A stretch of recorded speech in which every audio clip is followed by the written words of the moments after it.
Welcome to the Redemption Podcast Show. I'm U.S. Army veteran and poetic human John Krotec. And I am a former professional fighter, the champion soul, Jason Freebird Freeman.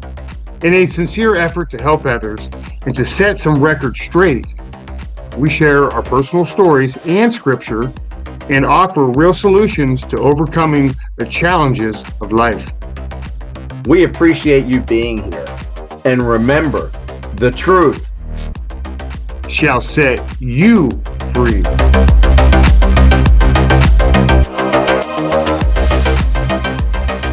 Welcome back to another episode of the Redemption Podcast Show, where we ask the question, why hide the truth when the truth can set you free, with my co-host Jason Freebird Freeman. And the last one, we talked a little bit about the court case with your grandfather, Charles Manson. And this one, we're going to talk about the story behind the ashes. Ooh. Yeah, the ashes, the ashes of your grandfather. Oh my gosh, there are so many stories out there, and people putting ash or whatever it might be in their skin, in paintings, selling it. I don't know. I'm not sure what they're selling, but good luck. Yeah, so let's go there. Just what we want to remind people, and this is, this podcast show is about setting the records straight, being honest and reliable, so that when you come to our show, any of the issues or subjects that we're talking about come from a place of integrity. And so, Jason, let's get started. Tell us what the story is, or the stories are, behind the remains, the ash remains of your grandfather. What's going on with those, man? Let's just get to the point of where the ashes actually went, who may have had some, who actually took some ashes for themselves that were invited to the funeral and the spreading of the ash ceremony. I really don't want to say names. People can figure that out as time opens up. But there were multiple people that were at the spreading of the ash ceremony, and I wanted it to be a special moment for everybody. So the ash bucket that I was spreading while we were filming, I passed that bucket around for each individual that was there to say their goodbyes. How many people were there? Have a moment for themselves, take it back with them to do something in California. How many people were there? There was probably 15 people. And then we had our film crew also that was on site. That literally got some ash in their eye throughout this. Weren't there some other, well, hang on. I mean, I'm opening up your mind. Weren't there some other non-human ashes involved too? But, we can talk about that. But yeah, there was, well, when you're doing a movie and when you're filming, you're going to have multiple takes. So you have to have backup. You have to have props. You have to have, different things so that you can be prepared if one scene went down and you had to do it again. So I had to bring extra ash with me. So I had 3 different buckets with ash in it, specifically for the filming shots throughout the duration, because we were up in the Sierra Mountains, we were down by the water, we were in some different spots that you may have 1 shot or you may have to take 5 shots. So the ash that I brought that was mixed in the mix was not just my grandfather's ash.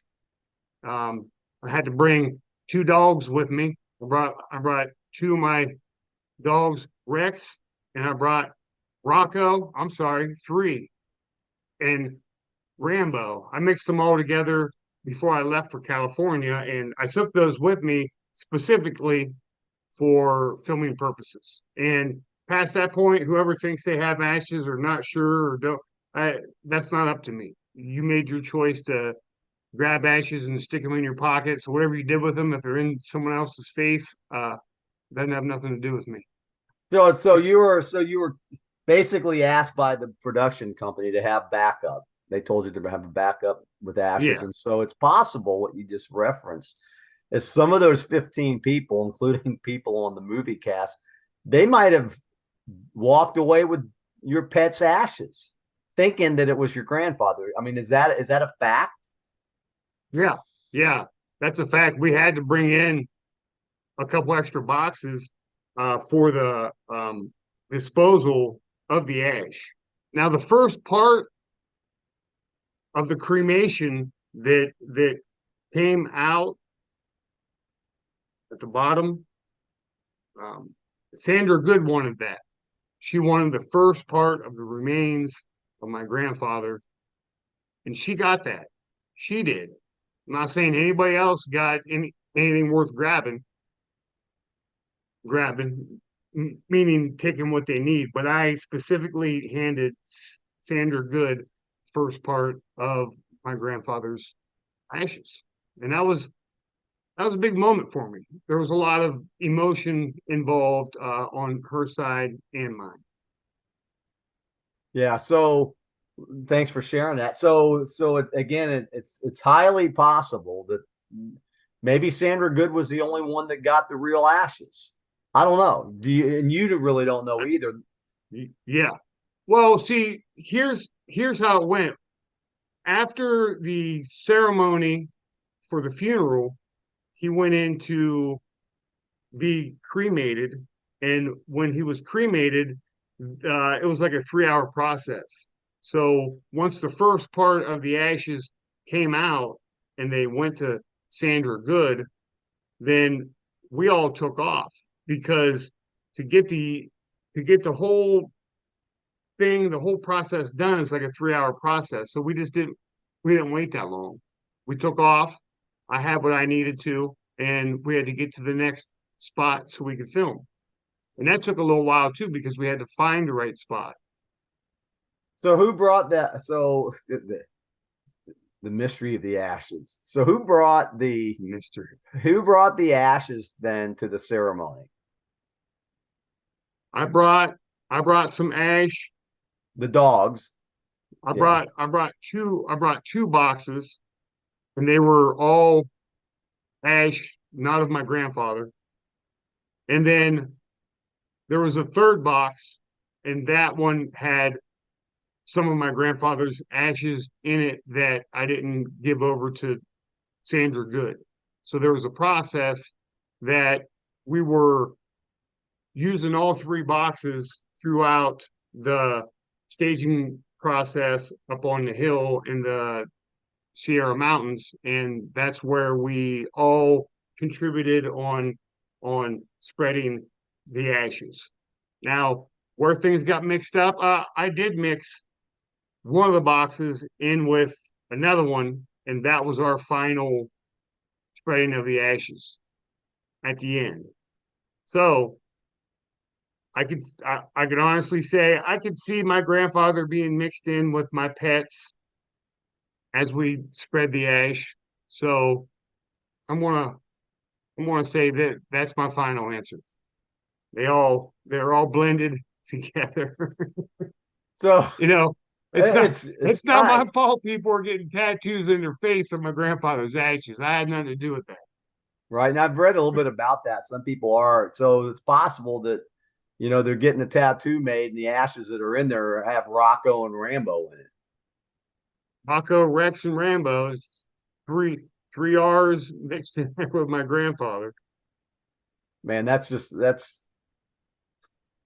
what a story, huh? When you think about it. So, and then there's been not a fight, but there's been disagreements and there has been these ashes out there in the free market. So who knows? The ashes that you got at your house in your possession, is that a mixture of ashes or is that your grandfather? I've got a enough ash to have it in a locket for myself personally, Okay. and I've got the urn, and that's all I have. The rest is spread. Interesting. Well, thanks for sharing that. So again, we're talking about the truth and the story behind the stories, and I didn't know that. I know that you had mentioned that you had said you wanted to talk about dog ashes in this next segment. So I'm okay, we'll talk about dog ashes. But there you have it. You've got a story behind the story, but you've got one that not many people know. And all I can say is if people are buying ashes or using ashes, it's a possibility that they're not 100% genuine. And if they do have, your grandfather, some of it remains in there, there's also that high chance, like I just said, that there could be dog ashes in there as well. Yeah. Yeah. Well, you can't just, I mean, you can't walk through life um, just where everybody can read your steps and they know what you're doing. Man, life is full of experimental surprises. And for the guys that are using my grandfather's ash or my dog's ash um, for their well-being or for their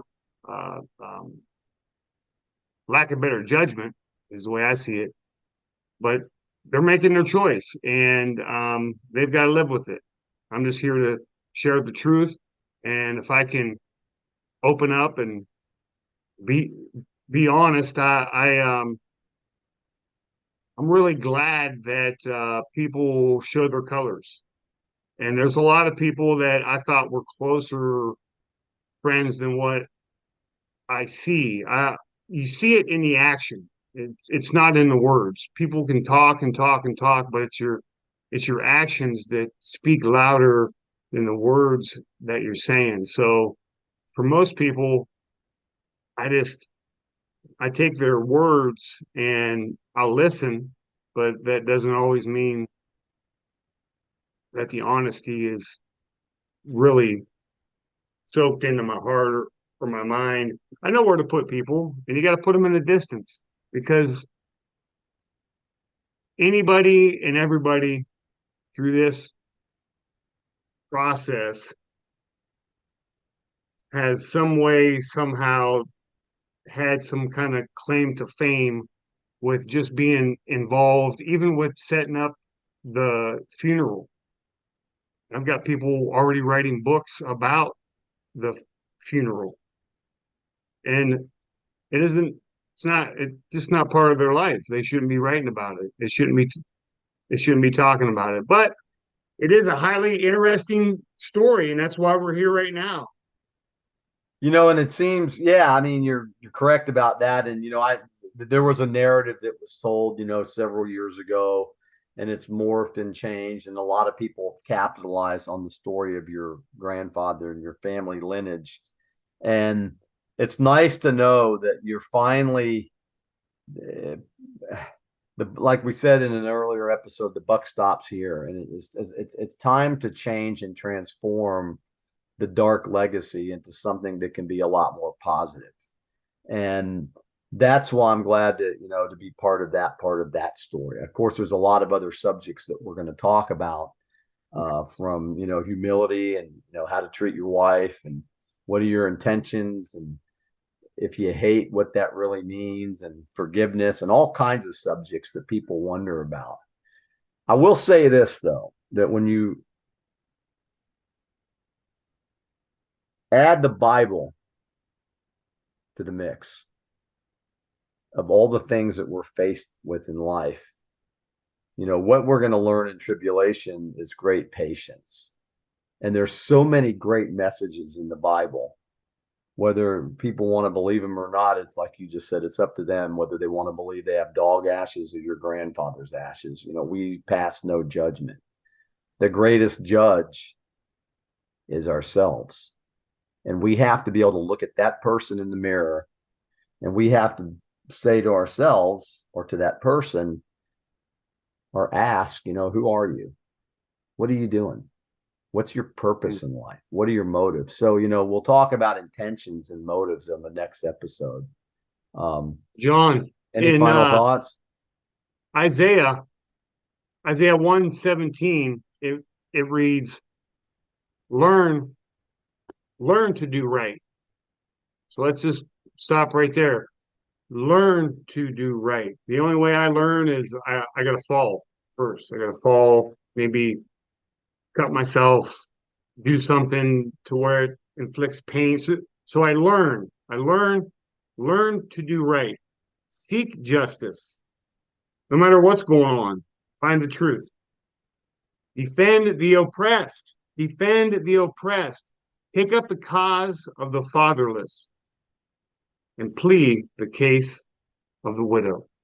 We are to stand up for justice. We are to be the men, the mighty warriors that God has called us to be. And we have to stand on truth. Some great wisdom there, Jason. Thanks for sharing it. And I'll add a couple there to support you. 2 Timothy 2:15, study your scriptures. Romans 12:11, be not slothful in study. And a really good one, 1 John 14:1, test the spirits. Don't believe everything you hear. You know, there's a lot of stuff out there that's not true. But remember this. First of all, thank you for listening to another podcast show, Redemption Podcast. And just remember this, the truth shall set you free. God bless, Jason. Thank you. Thank you for joining us again. Thanks again for listening to this episode of the Redemption Podcast Show. We hope you got some wisdom out of it. Don't forget, the truth shall set you free.